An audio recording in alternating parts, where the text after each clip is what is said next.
puisqu'on était au Nord Kivu et on parlait bien évidemment des élections. Sachez que le Parti libéral pour les développements PLD plaide pour l'organisation des élections dans un délai raisonnable conformément à l'accord du 18 octobre et non celui du 31 décembre selon son président du Nord Kivu, Jean-Paul Lumbu. L'accord du 31 décembre est fait pour plaire à un groupe d'individus.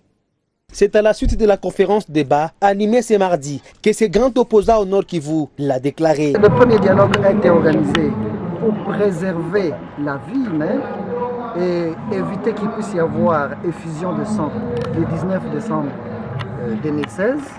Le deuxième dialogue a été également signé par le parti pour confirmer ce qui avait déjà été obtenu dans le premier dialogue. Donc dans le deuxième dialogue, avec le premier dialogue, la différence pour moi entre les deux accords, c'est seulement le fait que la primature est passée des uns vers les autres.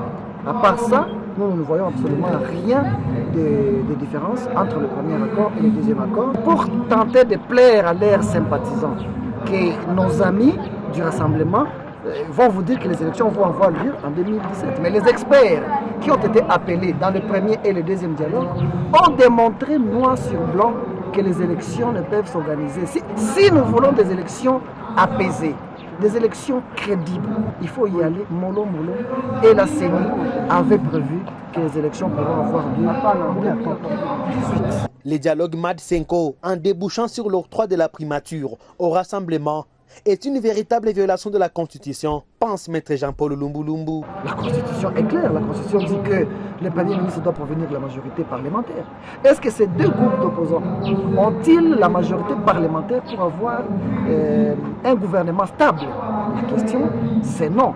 Ça veut dire que le Premier ministre qui sera issu du rassemblement devra s'asseoir, devra s'approcher de la majorité présidentielle qui appartient au président Kabila pour espérer avoir un gouvernement stable. Sans cela, à tout moment, ce gouvernement peut être éjecté par une motion de défiance. Donc ça c'est clair qu'il y a une violation de la Constitution et ça, on ne peut pas se le cacher.